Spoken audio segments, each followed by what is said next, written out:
Hello everyone, my name is Vivek Tiwari and I am back with some new question and new concepts in the series of arithmetic. अब आज जो topic हम शुरू करने वाले हैं वो है हमारा कंपाउंड इंटरेस्ट। इससे पहले जो हमने किया था सिंपल इंटरेस्ट वो हमने कर लिया है, सारे कॉन्सेप्ट्स हैं, मैंने क्वेश्चन भी डाल दिए थे व्हाट्सएप ग्रुप में, सारे जो भी प्रीवियस ईयर पेपर था उसे आप सॉल्व कर लीजिएगा। जो भी डाउट होगा मुझे आप बताइएगा, मैं उसे डिस्कस कर लूँगा। अब हम जो पढ़ने वाले हैं कंपाउंड इंटरेस्ट, आपके जो एग्ज़ाम के पॉइंट ऑफ व्यू से ये chapter one of the most important chapter है ये, ठीक है। सिंपल इंटरेस्ट से मे भी क्वेश्चन पूछे या ना पूछे, बट डैम श्योर कि इस कंपाउंड इंटरेस्ट से आपका सिंपल इंटरेस्ट को इंक्लूड करके क्वेश्चन आता है। कैसे आता है वो तो हम आगे क्वेश्चन सीरीज़ में समझेंगे, लेकिन जो पहले हम समझने वाले हैं वो ये है कि how we can differentiate between simple interest and compound interest. हमें मालूम कैसे पड़ेगा कि सिंपल इंटरेस्ट और कंपाउंड इंटरेस्ट अलग कैसे होते हैं, क्या ऐसी चीज़ें होती हैं, बेसिक चीज़ें होती हैं जो उन्हें अलग बनाती हैं, ठीक है। तो हम शुरू करेंगे बेसिक अंडरस्टैंडिंग से।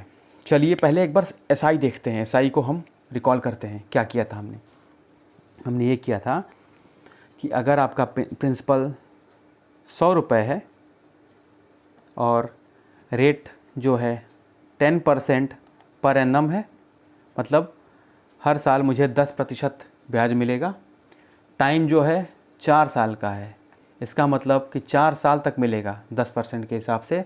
तो मुझे बताओ what will be the value of simple interest after 4 years with the 10% rate of interest. तो जाहिर सी बात है, अगर 10% प्रति वर्ष मिल रहा है, 4 साल तक लिया है, तो 4 × 10 40% हो जाएगा ना 4 साल में। यानी कि 100 रुपये पे मुझे 40% मिलेगा, यानी कि 40 रुपीज़ मुझे मिलेगा सिंपल इंटरेस्ट। यानी कितना हो जाएगा, प्रिंसिपल 100 रुपये था और ये 40, यानी कि 140, यानी कि अमाउंट हो गया आपका 140। प्रिंसिपल कितना था हमारा 100 और अमाउंट हुआ 140। अमाउंट में क्या है, प्रिंसिपल जो था हमने बैंक में डिपॉजिट कराए थे 100 रुपये वो था, प्लस जो बैंक की तरफ से 10% रेट ऑफ इंटरेस्ट के हिसाब से 4 साल तक मुझे जो इंटरेस्ट मिला है वो 40 रुपीज़ उसी प्रिंसिपल में अमाउंट में प्रिंसिपल के इस वैल्यू में ऐड करेंगे, वो अमाउंट बन जाता है। यानी कि 100 रुपये जमा किया, 140 रुपये मुझे मिलेंगे, यानी कि 40 रुपीज़ मुझे क्या है, ब्याज मिला है, ठीक है। ये तो हमने पढ़ा है लास्ट वीडियोज़ में, आपने अगर नहीं देखा है तो उसे देख लीजिएगा। आपका ये एक गारंटी देता हूँ मैं आपको सिंपल इंटरेस्ट कंपाउंड इंटरेस्ट में इन वीडियोस के बाद कभी डाउट नहीं होने वाला, ठीक है। तो आप बस देखते जाइए और करते जाइएगा। चलिए, तो हम अभी एसआई की बात कर रहे हैं, इसी के बाद इसी को लेकर के एसआई बताऊंगा क्या है। यानी कि प्रिंसिपल क्या था 100 रुपये, ठीक है। रेट ऑफ इंटरेस्ट क्या था 10%। टाइम क्या था 4 साल तक का था। यानी कि अब देखते हैं स्टेप बाय स्टेप। 100 रुपये हमें प्रिंसिपल था हमारे पास, मैंने बोला आपसे कि 10% ब्याज जो है कि दर के हिसाब से 4 साल तक मुझे ब्याज मिलेगा। तो अभी जब एसआई की बात कर रहे हैं तो देखते हैं कि पहले साल भाई 100 रुपये जमा कर दिया बैंक में मैंने, अब फर्स्ट ईयर की बात है, 10% मिला है मुझे।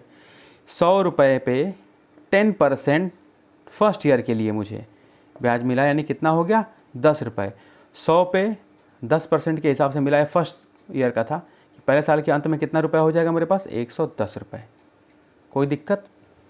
अब देखिए दूसरे साल की बात करते हैं, ब्याज दर वही है, लेकिन ध्यान ये रखना है सिंपल इंटरेस्ट की बात कर रहे हैं हम। We are talking about simple interest means आपको जो रेट ऑफ इंटरेस्ट मिलेगा वो आपका जो था मूलधन प्रिंसिपल था उसी पे मिलेगा। सिंपल इंटरेस्ट कंपाउंड इंटरेस्ट में यही फ़र्क होता है कि सिंपल इंटरेस्ट में आपको जो ब्याज मिलता है वो हर साल मूलधन पे मिलता है, और जो कंपाउंड इंटरेस्ट होता है उस पे जो ब्याज मिलता है मूलधन पे तो मिलता ही मिलता है, प्लस जो ब्याज मिला है उस पे भी ब्याज मिलता है, ठीक है। तो हम यहाँ एसआई की बात कर रहे हैं, तो देखते हैं 100 रुपये पे मुझे 10% मिला फर्स्ट ईयर के, मतलब पहला साल ख़त्म हुआ, 10% ब्याज मेरे अकाउंट में ऐड हो गया 100 रुपये में। ₹10 हो एक्स्ट्रा ऐड हुए, 100 रुपये plus ₹10 ₹110। Now we are going to get 10% more for the next year, क्योंकि 4 साल तक चाहिए ना मुझे, 4 साल तक का वैल्यू मुझे चाहिए ना, 4 साल तक 10% के हिसाब से। तो अब जो नेक्स्ट ईयर का ये अमाउंट होगा इसी 100 रुपये पे मिलेगा, इसी 100 रुपये पे फिर 10% मिलेगा, 100 रुपये पे फिर से 10% मिलेगा, ठीक है। यानी कि कितना हुआ 10 रुपीज़, 110 था, 10 मिला, कितना हुआ 120। 2 साल का हो गया, फिर 10% मिलेगा, क्यों, because we have to calculate for 4 years, ठीक है। फिर मिलेगा 10%, फिर इसी 100 रुपये पे 10%, यानी कि कितना 10 और बढ़ेगा 130, फिर एक 10% 4th ईयर के लिए, 1 2 3 4 चौथे साल के लिए कितने पे, इसी 100 रुपये पे मिलेगा, इसी 100 रुपये पे 10%, यानी कि 100 रुपये का 10% विल बी 10, तो 130 प्लस 10 140। तो हमने क्या देखा यहाँ पे, हमने ये देखा कि हमारी जो वैल्यू है 100 रुपये से 140 रुपये की हो गई है, यानी कि मुझे कितना मिला सिंपल इंटरेस्ट 4 साल के बाद 40 रुपीज़। कोई दिक्कत किसी को भी, 4 साल के बाद कितना मिला मुझे 40 रुपीज़, यानी कि सिंपल इंटरेस्ट हमारा 40 रुपीज़ हो गया। ये तो हमने एसआई की बात की थी।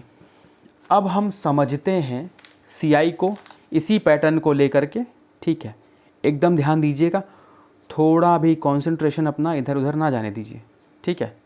चलिए अब हम यही बात करते हैं कि भाई प्रिंसिपल जो है 100 रुपये है, लिखते चलता हूँ 100 रुपये है, और हमको रेट ऑफ इंटरेस्ट 10% ही लेते हैं। पहले हम ये समझना चाह रहे हैं कि सिंपल इंटरेस्ट और कंपाउंड इंटरेस्ट में फ़र्क कैसे है, क्या है, कितना है।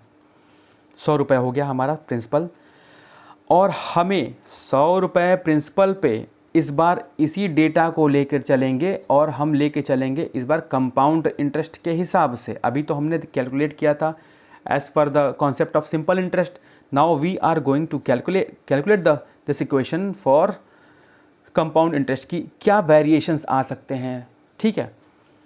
देखते हैं भाई, जब पहले साल की बात आई तो क्या हुआ कि 100 रुपये मैंने बैंक में जमा किए, 10% का मुझे रेट ऑफ इंटरेस्ट मिला, ब्याज मिला पहले साल 10%, तो 110 हुआ, 100 का 10% 110, यानी कि फर्स्ट ईयर के केस में सिंपल इंटरेस्ट और कंपाउंड इंटरेस्ट सेम होता है। फर्स्ट ईयर के केस में सिंपल इंटरेस्ट और कंपाउंड इंटरेस्ट दोनों सेम होता है, ठीक। अब अगले साल की बात करते हैं भाई, now we are going to talk about next year. तो अभी रेट ऑफ इंटरेस्ट क्या है 10% है, 10% की ही बात करेंगे अभी, ठीक है। तो हमने क्या देखा था कि सिंपल इंटरेस्ट में हमें जब भी कैलकुलेट किया था हर साल के लिए, हमने प्रिंसिपल जो था 100 रुपये, उसी पे हर साल 10% का ब्याज मिला था। प्रिंसिपल पे ही हमें 10% 10% 10% 10% in the case of simple interest हमें मिला था, पर हम यहाँ कैलकुलेट कर रहे हैं कंपाउंड इंटरेस्ट। यहाँ पे प्रिंसिपल था 100 रुपये, 10% फर्स्ट ईयर में मुझे मिला 110 रुपये हुआ, ये हमारा अमाउंट हो गया, ठीक है।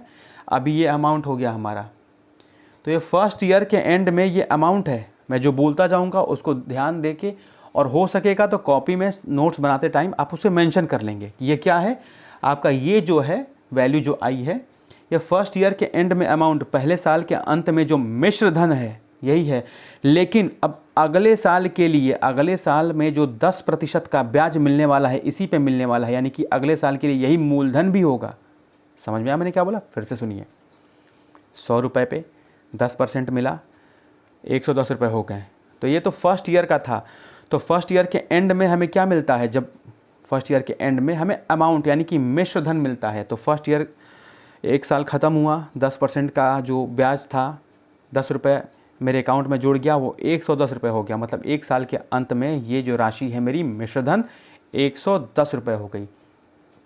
तो मेरे कहने का मतलब सिर्फ इतना है कि फर्स्ट ईयर के एंड में ये जो अमाउंट है, अगले साल जो इंटरेस्ट मिलेगा, क्योंकि मुझे इसी पे मिलेगा ना, क्योंकि मैंने बताया था ना कि कंपाउंड इंटरेस्ट के केस में मूलधन पे तो मिलेगा ही, प्लस जो ब्याज है उस पे भी मिलेगा। तो अगले साल के केस में क्या होगा, जो 110 रुपये हैं, अब हमें अगला जो इंटरेस्ट है इसी 110 रुपये पे मिलेगा। ठीक है, हमें जो अगला इंटरेस्ट है इसी, तो जो फर्स्ट ईयर के एंड में जो 110 रुपीज़ जो है फर्स्ट ईयर के एंड में, ये हमारा मिश्र धन है।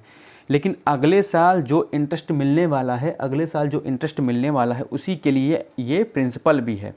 यानी कि हमें अब 110 रुपये पे 10% मिलने वाला है। कितना होगा, यानी कि 11 रुपये, 11 रुपीज़, यानी कि कितना हो जाएगा यहाँ पे 110 में जोड़ेंगे तो 121 रुपीज़ हो गया। कोई दिक्कत किसी को भी हो तो ज़रूर बताइएगा मुझे। अब ये जो हुआ ये क्या है, सेकेंड ईयर ख़त्म हुआ, 2 साल ख़त्म हुआ, 2 साल के एंड का अमाउंट है ये। 2 साल के बाद इतना अमाउंट हो गया मेरे बैंक अकाउंट में। लेकिन अब जो अगला 10% है इंटरेस्ट, जो अगला 10% इंटरेस्ट है वो मुझे क्या मिलेगा, अब मुझे इसी पे मिलेगा। यानी कि दूसरे साल के अंत में ये अमाउंट है, सेकेंड ईयर के एंड में ये अमाउंट है, पर थर्ड ईयर के लिए, तीसरे साल का ब्याज पाने के लिए यही हमारा मूलधन है, यही हमारा प्रिंसिपल है, अब इसी पे मिलेगा। यानी कि 121 रुपये पे 10% ब्याज जो है हमें मिलेगा। तो कितना हो जाएगा, 12.1 रुपीज़, यानी कि कितना बनेगा ये 133.1 रुपीज़। किसी को कोई दिक्कत, कोई परेशानी नहीं होनी चाहिए। देखते जाइएगा, कोई भी डाउट होगा ज़रूर बताइएगा मुझे, क्योंकि अगर यहाँ पे कॉन्सेप्ट ये क्लियर हो गया फिर तो चैप्टर आसान है। अब देखिए थर्ड ईयर के, क्योंकि 3 साल का इंटरेस्ट मिल गया, तो थर्ड ईयर के अंत में, थर्ड ईयर के एंड में ये क्या बना हमारा, ये हमारा अमाउंट है। तीसरे साल के अंत में ये हमारा मिश्र धन है। पर जो अगला यानी कि फोर्थ ईयर के लिए, जो चौथे साल के लिए मुझे ब्याज मिलना है, इसी पे मिलना है। तो ब्याज ये नेक्स्ट ईयर के लिए क्या हो जाएगा, प्रिंसिपल हो जाएगा। सिंपल सी बात है।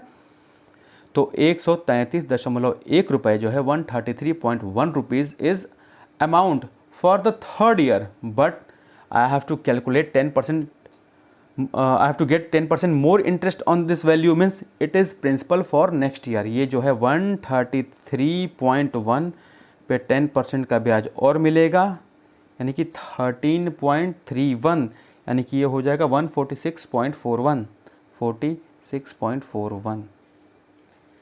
किसी को भी कोई दिक्कत, यानी कि फोर्थ ईयर 4 साल के अंत में मुझे जो अमाउंट मिला है 146 रुपये 41 पैसे मिले हैं। कोई दिक्कत किसी को भी। यानी कि अब देखिए यहाँ पे क्या है,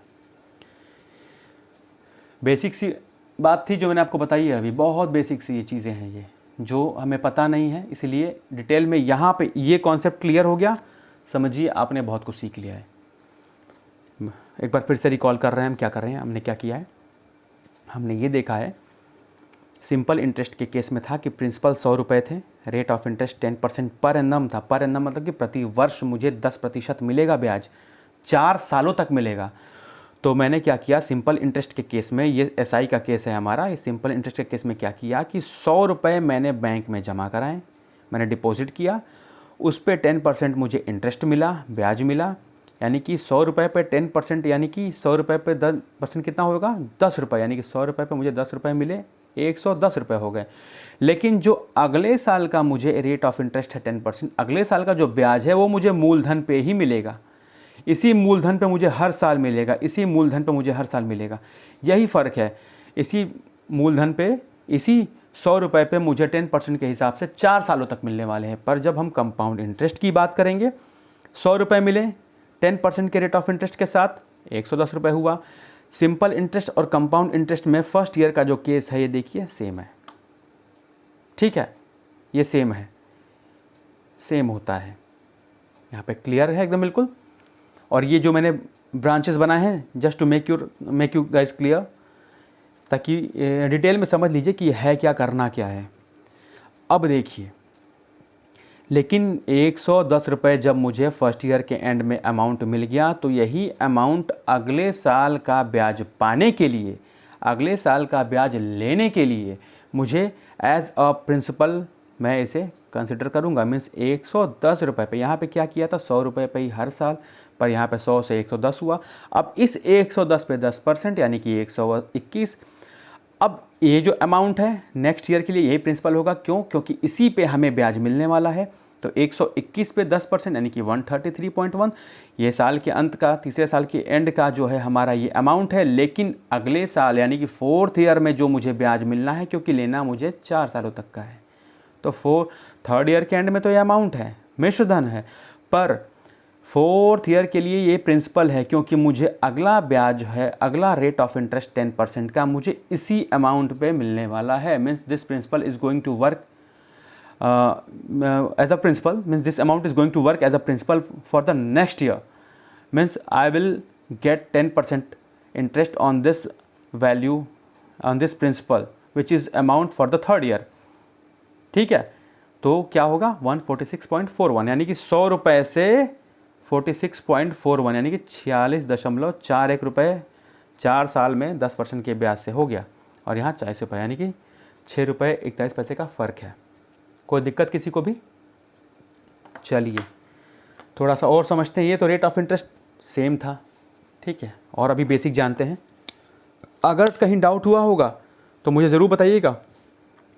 एक बात आपको क्लैरिफाई कर देता हूँ मैं, अगर आप अभी भी इन चैप्टर्स को फार्मूला याद करने के चक्कर में पड़े हैं तो आपको बहुत प्रॉब्लम होने वाली है। आपको क्लियर कट बता रहा हूँ मैं, बहुत प्रॉब्लम होने वाली है।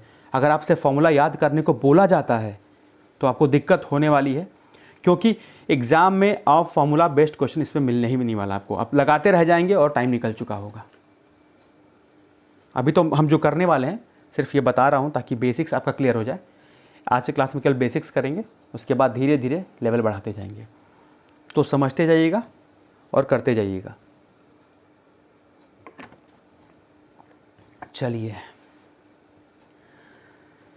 आगे बढ़ते हैं।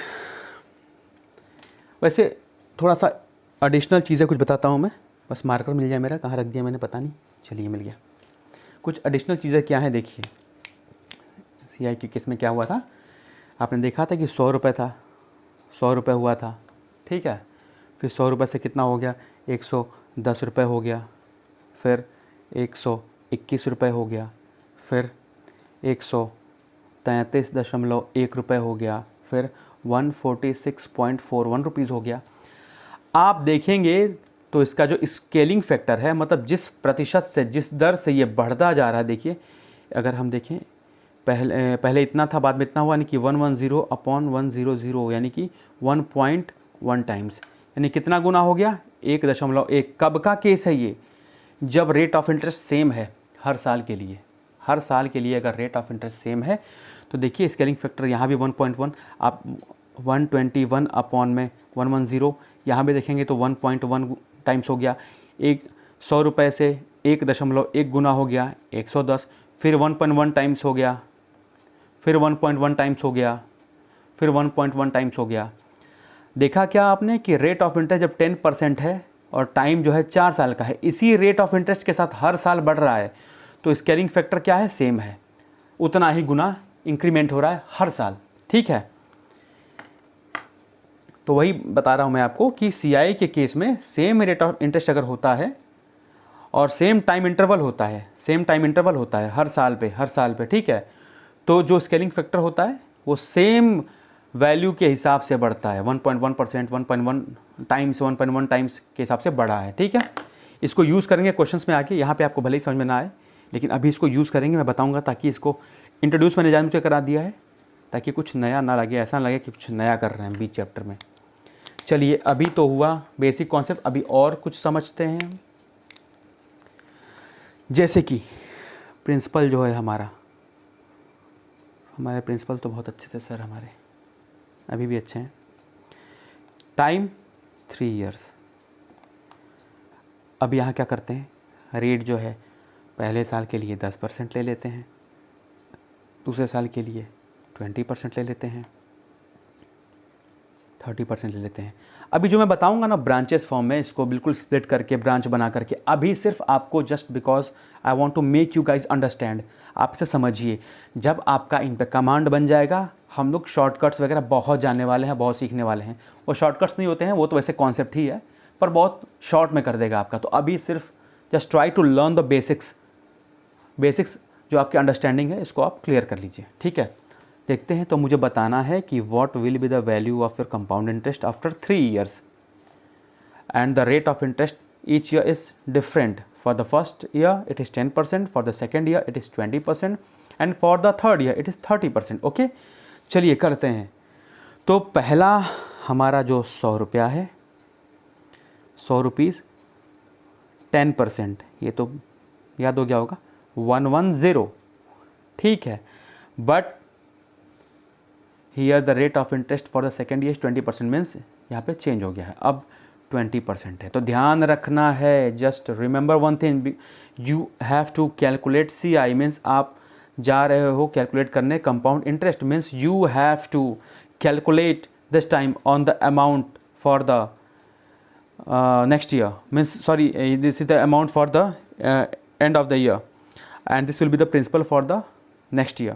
आपका जो ये अमाउंट है साल के अंत में, it will be the principal for next year, means आपको जो 20% ब्याज मिलने हैं, you will get it on 110, means आपका हो जाएगा 132 के 132 रुपये। Again the same concept I am going to tell you guys कि अब की बार जो हम करने वाले हैं, अब जो हमारा ये वैल्यू है जो 2 साल के एंड में अमाउंट बना है, ये अमाउंट बना है, it is going to work as principal for the next year, यानी कि अब की बार जो हमें 132 रुपये पे 30% मिलेगा, ठीक है। तो कितना हो जाएगा, सब मिला जुला के हमारा हो जाएगा 171.6 रुपीज़, ठीक है। अब यहाँ पे देखेंगे 10% है, 20% है, 30% है। अगर डिवाइड करके देखेंगे तो स्केलिंग फैक्टर क्या होगा, ये 1.1 टाइम्स हो गया इसका, ये इसका 1.2 टाइम्स हो जाएगा, ये इसका 1.3 टाइम्स हो जाएगा। क्यों, रेट ऑफ इंटरेस्ट चेंज हुआ, स्केलिंग फैक्टर चेंज हो गया, ठीक है। 1.1, 1.2, 1.3, बस ध्यान रख के चलिए कि जो बताते जा रहा हूँ अभी। चलिए इसको हटाते हैं। कोई भी डाउट होता है मुझे बता देंगे, डिस्कस कर लेंगे। मैं थोड़ा पानी पी लूँ।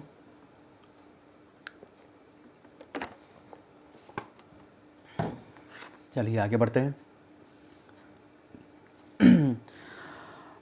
अब हम करते हैं थोड़ा सा कॉन्सेप्ट, फॉर्मूला देख लेते हैं क्या है, कैसे है, क्यों है। मान लीजिए प्रिंसिपल P है, टाइम जो है हमारा n ईयर्स है, और रेट ऑफ इंटरेस्ट जो है, रेट जो है हमारा R% पर एनम है। बताना है अमाउंट अभी यहाँ पे। Basically we are just going to derive the formula here. तो देखना है, मैंने आपको क्या बताया था, amount is equal to principal plus interest, and for the first year the value for simple interest and compound interest is same. मतलब कि अमाउंट बराबर क्या होता है, मूलधन प्लस जो ब्याज मिलता है वो। पर जब बात पहले साल की हो तो कंपाउंड इंटरेस्ट हो या सिंपल इंटरेस्ट हो वो सेम रहेगा। उसके बाद वेरिएशंस आते हैं सेकेंड ईयर से, क्योंकि सेकेंड ईयर से क्या होता है, सिंपल इंटरेस्ट जो है मूलधन पे ही कैलकुलेट होगा, बट जो हमारा कंपाउंड इंटरेस्ट है वो अमाउंट जो है it will behave as principal for the next year. Okay, चलिए, यानी कि प्रिंसिपल P क्या हमने पढ़ा था, प्रिंसिपल प्लस इंटरेस्ट। तो पहले साल का तो सेम ही होता है, तो PRT/100 होता है, ऐसा इक्वल टू PRT/100। PRT क्या है, पहला T/100 इज इक्वल टू, ये अमाउंट इज इक्वल टू है, यानी कि amount is equal to P plus, and this is for the first year, यानी कि टाइम पहला है, टाइम 1 है, एक साल पहले साल की बात कर रहे हैं। R जो है R% है, और R जो है R% है, और n ईयर्स तक के लिए निकालना है, यानी कि PR/100। ओके, अब देखिए, अब थोड़ा सा आप मेरी बातों पे गौर करिएगा, फिर से वही बात रिपीट करने वाला हूँ। क्या हुआ, पहले साल के एंड में हमें जो ये मिला है, ये फर्स्ट ईयर के एंड में अमाउंट है, फर्स्ट ईयर के एंड में अमाउंट है, यानी कि सेकेंड ईयर के लिए ये प्रिंसिपल होगा। सेकेंड ईयर पे भी इंटरेस्ट मिलेगा ना हमें, PR/100, 1+R/100 सॉरी, यानी कि हमारा जो ये अमाउंट है फर्स्ट ईयर के एंड में जो पहले साल के अंत में जो ये मिश्रधन है, पहले साल के अंत में जो ये मिश्रधन है, यही अगले साल इंटरेस्ट लेने के लिए हमारा मूलधन यानी कि प्रिंसिपल की तरह बिहेव करेगा। यानी कि P प्लस, इसे सॉल्व करेंगे तो कॉमन लेकर के कर लेते हैं,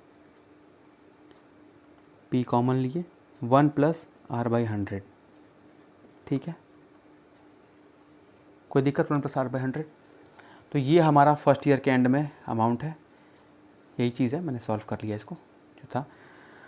यानी कि अब ये जो अमाउंट है अगले साल पे ब्याज हमें इसी पे मिलेगा, यानी कि P plus 1 plus P into 1 plus R/100 जो है ये हमारा अमाउंट, ये प्रिंसिपल है अब अगले साल के लिए, इसी पे हमें मिलेगा फिर से ब्याज 1 प्लस R/100, ये ब्याज मिला इस प्रिंसिपल पे।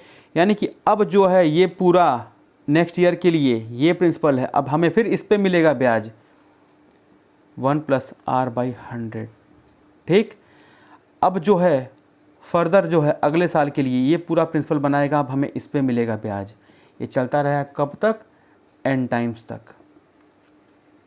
ध्यान रखिएगा, अगर मैं आपको फिर से बोल रहा हूँ, डाउट होगा मुझे आप व्हाट्सएप करके, कॉल करके, कुछ भी करके वापस पूछ सकते हैं, मुझे दिक्कत नहीं बताने में, ठीक है। आप मुझे पूछ सकते हैं, मैं बताऊंगा, उसे श्योर है, उसके लिए परेशानी होना है आपको। यानी कि n टाइम्स के लिए तो क्या हो जाएगा अमाउंट हमारा, amount equal to P 1 plus R/100 के पावर में n टाइम्स था ना, n, कोई दिक्कत। ये क्या है, n साल के एंड में, अब लिखते जाइएगा, मैं तब स्पेस नहीं है यहाँ पे, n साल के एंड में क्या होगा, ये अमाउंट होगा n साल के अंत में। अब जो भी वैल्यू n साल का अंत यानी कि 3 साल के लिए बोलेगा 3 रखिए, बाकी अमाउंट गिवन हो चाहे प्रिंसिपल गिवन हो, इसको हम यूज़ करेंगे। पर इसको पता है फॉर्मूला मैं बता दूंगा यूज़ करना, पर हम जो आगे के कॉन्सेप्ट्स करने वाले हैं, क्वेश्चन करने वाले हैं, फॉर्मूला कहीं यूज़ ही नहीं होगा। यहाँ तक क्लियर हुआ, नोट कर लीजिएगा, मिटा रहा हूँ इसे because I have very less space and I have to use it. चलिए, अमाउंट इज इक्वल टू क्या होता है, प्रिंसिपल प्लस कंपाउंड इंटरेस्ट की बात कर रहे हैं n ईयर्स के लिए, यानी कि CI क्या होगा n ईयर्स के लिए, अमाउंट माइनस प्रिंसिपल, यानी कि CI फॉर n ईयर्स का कंपाउंड इंटरेस्ट बराबर अमाउंट कितना हमने निकाला था, हमने निकाला था P इंटू 1 प्लस R/100 के power n, this was your amount. आप अभी देखिएगा नोट्स पे जो आपने लिखा है, माइनस जो P गिवन है, ये क्या करेंगे, अब हम P कॉमन ले लें, ब्रैकेट में क्या बचेगा, 1 प्लस R/100 के power n minus 1, this is your CI for n years, ठीक है। फॉर्मूला है, रटने में बहुत मज़ा आएगा, रटने की चीज़ें हैं, रटने की ज़रूरत नहीं है, समझ लीजिए कैसे होता है, बेसिक्स जानबूझ के बता दिया है, ठीक है। आगे बढ़ते हैं, एक और चीज़ बता दूं आपको, मान लीजिए प्रिंसिपल P है, ठीक है, टाइम n ईयर्स का है, n ईयर्स का है, रेट ऑफ इंटरेस्ट जो है R1%, R2%, R3%, dot dot dot Rn% है, रेट ऑफ इंटरेस्ट सेम नहीं है यहाँ पे, क्योंकि अमाउंट क्या होगा, प्रिंसिपल फिर 1 प्लस R1/100 के पावर n, सॉरी अभी तो n टाइम्स करना है, 1 प्लस, अब ये इस पूरे पे मुझे मिलेगा, अब ये जो हम अमाउंट है, अब इस पूरे अमाउंट पे यानी कि नेक्स्ट ईयर के लिए प्रिंसिपल की तरह काम करेगा, R2/100 मिल गया ब्याज, इस पे ये ब्याज मिला, फिर अब दोनों को मिला लीजिए, अब फिर इस पे मिलेगा 1 प्लस R3/100, ये ब्याज मिला, अब इस पे मिलेगा पूरा, तो कब तक आएगा 1 प्लस Rn/100। ये आपका मैंने बताया कि जब अलग अलग हो तो, और सेम ही है A माइनस P। चलिए इसको हटाते हैं और अब कुछ क्वेश्चंस करते हैं, काम की बात करते हैं। अब थोड़े थोड़े बेसिक क्वेश्चंस शुरू करते हैं, बहुत ही बेसिक, और एकदम अच्छे से बताऊंगा, परेशान नहीं होना है।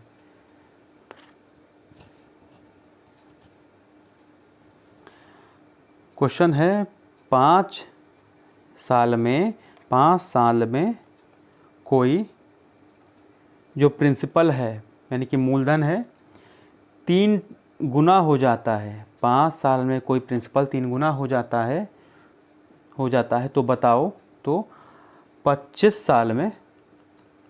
साल में कितने गुना होगा, कितने गुना होगा। क्वेश्चन फिर से सुनिएगा आप कि 5 साल में कोई प्रिंसिपल है, कोई मूलधन है, वो 5 साल में 3 गुना हो गया, तो 25 साल में कितने गुना होगा। एक बार फॉर्मूले पे देखते हैं, amount is equal to P 1 plus R upon 100 के पावर n, यही था ना। तो 5 साल में p जो है 3 गुना हो गया, 5 साल बाद मतलब क्या अमाउंट हो गया ना वो, यानी कि अमाउंट 3p टाइम्स हो गया, यानी कि बराबर p 1 प्लस आर बाई 100। ये केस कब का है, 5 साल बाद, यानी कि p से p कैंसिल, यानी कि क्या होगा 3 is equal to 1 plus R upon 100 के पावर 5। कोई दिक्कत किसी को। तो क्या पूछा है, 25 साल में कितने गुना होगा, 25 साल में कितने गुना होगा। तो बताइए मुझे 25 साल में, यानी कि इसी को लगाते हैं फॉर्मूले को, a is equal to P 1 plus R upon 100 के पावर 25, यानी क्या है टाइम्स कितने समय बाद, यानी कि a is equal to P 1 plus R upon 100 के पावर 5 होल के पावर 5 कर सकते हैं ना, शॉर्ट्स एंड इंडिसेस में ये चीज़ें हैं। तो 1 प्लस आर बाई 100 के पावर 5 कितने के बराबर है, 3 के, यानी कि a is equal to P 3 के पावर 5। 3 के पावर 5 की वैल्यू कितनी होती है, 243 p, यानी कि 243 के बराबर होगा। ये तो था हमारा फॉर्मूला बेस्ड। अब देखिए ये कितना आसान क्वेश्चन है, बस आपको यहाँ से थोड़ा थोड़ा एक स्टेप सोचते चलना है। Now you have to pay your 100% heed from this step because this is very very very important, और आपको यहाँ से बहुत सारी चीज़ें अब क्लियर होती चलेंगी। मैंने अभी जो क्वेश्चन बोला, I am just going to solve with some other method, just pay heed. Okay, क्या क्वेश्चन था मैं पढ़ रहा हूँ और आप देख लीजिए कॉपी पे अपने जो लिखा है। 5 ईयर्स में, 5 साल में कोई मूलधन 3 गुना हो जाता है, 5 साल में कोई मूलधन 3 गुना हो जाता है, मतलब 1 रुपये मान लीजिए था, तो 5 साल में कितना हो गया 3 रुपीज़, इट बिकम्स 3 टाइम्स, मतलब 1 से 3 गुना हो गया। तो पूछ रहा है कि वो 25 साल में, 25 ईयर्स में कितना होगा। कोई दिक्कत। देखिए अब बहुत ही प्यार से करते हैं इसको, मतलब बोल रहा है 5 साल में 3 गुना हो गया, 25 साल में कितना होगा, मतलब 5 साल में 3 गुना, फिर अगले 5 साल में 3 गुना, फिर अगले 5 साल में 3 गुना, फिर अगले 5 साल में 3 गुना, फिर अगले 5 साल में 3 गुना, यानी कि 1 5 10 15 20 25, यानी कि 25 साल में कितना हुआ, 1 2 3 4, 3 के पावर 5, यानी कितना 243 टाइम्स। कोई दिक्कत है ना, इजी। चलिए और भी करते हैं क्वेश्चन सब, बहुत बेसिक से क्वेश्चन हम करते जाएंगे और आप देखते जाइए।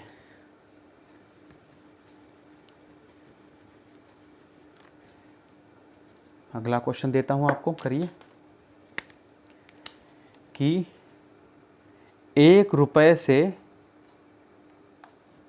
6 साल में, 6 ईयर्स में 1.728 रुपीज़ हो गया। तो मुझे बताओ आपकी 1 रुपये 1 रुपये जो है 1.44 रुपीज़ कितने समय में होंगे। इसको जो डेटा दे रखा है कंप्लीट उसकी बात करते हैं कि 6 साल में ये किसका है, ये 12 का क्यूब है, यानी कि 1.2 का ये क्यूब है 1728, ठीक है। यानी कि 6 साल में 1.2 के पावर 3, यानी कि 2 साल प्लस 2 ईयर्स प्लस 2 ईयर्स के हिसाब से क्या हुआ है, ये ये 1.2 इंटू फिर 1.2 इंटू फिर 1.2 हुआ है। पावर 3 मतलब क्या कि पहले दो साल में 1.2 टाइम्स हुआ, फिर अगले 2 साल में, फिर 2 साल में। तो पूछा है कि 1.44 यानी कि ये 12 का स्क्वायर होता है, यानी कि 2 की बात कर रहा है। तो कितने टाइम में? 4 साल में, 4 ईयर्स में। कोई दिक्कत नहीं होनी चाहिए। मैं आपको कुछ क्वेश्चन होमवर्क देना चाहता हूँ और मैं उम्मीद रखता हूँ कि आप ज़रूर करके मुझे बताएंगे, जैसे हर बार बताते हैं। कमेंट कर रहा था क्योंकि आप बताते नहीं हैं कभी भी। क्वेश्चन ये है कि 64 रुपये, क्वेश्चंस दे रहा हूँ आपको होमवर्क करने को। 64 रुपीज़ जो है 15 ईयर्स में it becomes 125 rupees. Then after 10 years what will be the value? This is question number 1। एक और देता हूँ, एक और करिए आप।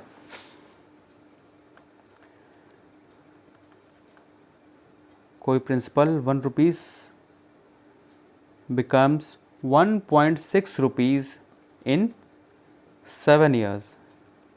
1 rupees becomes 1.6 rupees in 7 years. Then tell me that 1 rupees in 21 years, 21 साल में क्या वर्थ बनाएगी? What will be the value?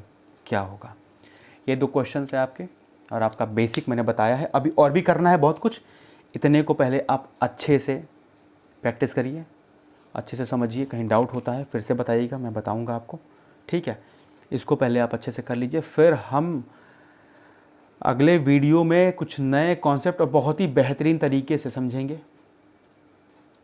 और इतना श्योर बता रहा हूँ कि कंपाउंड इंटरेस्ट इससे पहले आपने ऐसा नहीं पढ़ा है, ये मैं श्योर हूँ, ठीक है। उसके लिए परेशान मत होइएगा आप। We are going to learn the best approach and the best method in this chapter, okay. बस आप पढ़ते जाइए, आप बस देखते जाइएगा, फिर मुझे कुछ नहीं बोलना है, आप खुद देखिएगा। चलिए फिर मिलते हैं नेक्स्ट लेक्चर में। तब तक आप इस सेशन को एंजॉय करिए, अच्छे से पढ़िए। डाउट मुझे जो हो व्हाट्सएप कर दीजिएगा, मैं उनका रिप्लाई ज़रूर करूँगा। पहले आप वो उसे सॉल्व करके बताइए तो सही, ये सब, और ये क्वेश्चन सॉल्व जरूर करिएगा, ठीक है। चलिए फिर मिलते हैं नेक्स्ट क्लास में। Till then take care, have fun, bye bye.